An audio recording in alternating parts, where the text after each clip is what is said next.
Mesdames et messieurs, vous ne rêvez pas, c'est un grand jour. Le Paris Saint-Germain serait en train de réagir par rapport à ce début de saison très compliqué défensivement, où Sergio Ramos et Marquinhos sont dans un fauteuil, où ils ne sont absolument pas bousculés. Et le Paris Saint-Germain serait en train d'ouvrir les yeux, en train de se dire, bon, ça fait quand même beaucoup, on va peut-être réouvrir un dossier qu'on a écumé pendant tout le mois d'août, pendant tout le mois de juillet, que dis-je, le mois de juin, on en parle depuis tellement longtemps, Milan Skriniar, qui donc aurait refusé les avances de l'Inter pour prolonger. Bizarre. Pourquoi bizarre? Parce que c'est un retournement de situation qui ne m'étonne pas du tout et dont la conclusion est encore incertaine pour moi. Je m'explique, mais juste avant, je vous invite évidemment à vous abonner à la chaîne si vous aimez les contenus autour du foot et surtout autour du PSG, vous ne serez pas déçus. Et voilà, on est plus de 30 000 abonnés aujourd'hui. C'est une super expérience que vous nous offrez et j'espère qu'on pourra être encore plus nombreux. Alors ce qui s'est passé l'été dernier, c'est que Paris a mis le paquet sur Skriniar, elle était prêt à tout pour le signer.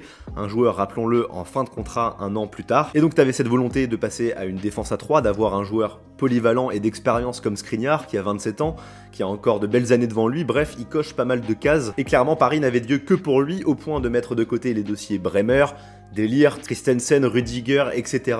Énormément de bons défenseurs sont partis cet été, et Paris n'a jamais été vraiment dans la course pour les signer, car il y avait Monsieur Skriniar et seulement Monsieur Skriniar. Et notre ami Milan, lui, au milieu de tout ça, il se dit quoi? Bon bah t'as un club qui n'a Dieu que pour lui, qui est prêt à offrir d'énormes salaires, car dans tous les cas, ils en offrent même pour des remplaçants moyens. De l'autre côté, t'as l'Inter qui ne fléchit pas, qui est confiant dans le dossier, qui pense pouvoir le prolonger. Et Skriniar et son entourage sont bien malins, ils ont laissé tout ça couler l'été dernier, ils ne se sont jamais positionnés, ils n'ont jamais parlé, pour garder les deux clans dans leur poche. Et là, à 6 mois de la fin de son contrat, on se réunit du côté de l'Inter autour de la table, on propose un contrat, et bizarrement, on refuse, parce qu'on sait très bien que du côté du Paris Saint-Germain, maintenant on peut le recruter pour moins cher en termes d'indemnité de transfert, voire libre l'été prochain, et on peut offrir et un bonus à la signature, et un salaire beaucoup plus avantageux. Donc Skriniar a tout compris, l'Inter se retrouve dans une position un peu compliquée, donc moi ce qui me fait un petit peu peur, c'est que justement que Skriniar se serve de cette position très particulière pour faire gonfler un petit peu les négociations. Et c'est pour ça que je vous dis que la conclusion de ce dossier, pour moi, elle n'est pas encore faite. Même si, il faut bien le dire, je pense que Paris a pris l'avantage par rapport à l'Inter, parce que Paris a un besoin urgent de recruter, encore plus que l'été dernier, parce que depuis,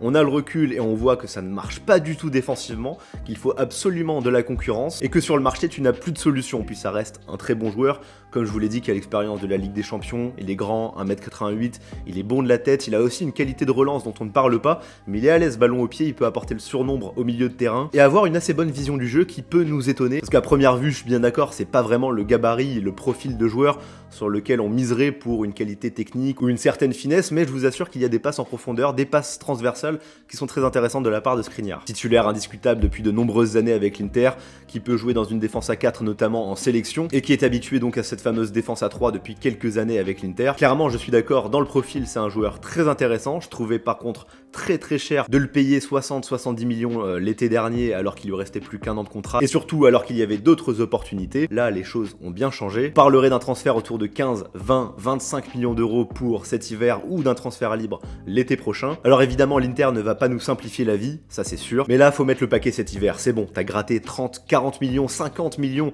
dans les négociations, t'as survécu pendant quelques mois avec une défense balbutiante, et ça y est, t'es qualifié quand même en Ligue des Champions, même si t'es pas premier de ton groupe, t'es premier aussi en championnat. On a les bases, maintenant il faut consolider tout ça et passer à la vitesse supérieure pour ne plus avoir à frémir lorsque Châteauroux vient égaliser en Coupe de France. Là, à Paris a vendu Sarabia, a libéré un petit peu de masse salariale, a obtenu 5-7 millions d'indemnités de transfert. Au bout d'un moment, il faut les réinvestir. Évidemment, c'est bien plus complexe que ça en a l'air, mais je suis sûr que Paris s'en mordra les doigts si on ne recrute pas cet hiver un défenseur central. Qui plus est, la priorité depuis l'été dernier, il ne faut prendre aucun risque, il faut le signer maintenant et entamer un nouveau cycle en défense. Même pour Christophe Galtier, c'est très important. Bref, pour l'instant, avantage à Paris. Skriniar serait plus intéressé par les propositions salariales évidemment du Paris Saint-Germain qui sont plus intéressantes pour lui. A voir maintenant s'il n'y a pas ce jeu de poker menteur comme je vous l'ai dit en début de vidéo. Et maintenant il n'y a plus qu'à attendre et j'espère que Paris fera le nécessaire et mettre donc plus de concurrence et mettre surtout Sergio Ramos sur le banc. Là où Kimpembe et Marquinhos seront obligés d'élever leur niveau de jeu pour aller chercher une place de titulaire. Voilà pour cette petite vidéo, pour ce petit point mercato. Dites-moi évidemment ce que vous en pensez dans les commentaires. Pensez-vous que Skriniar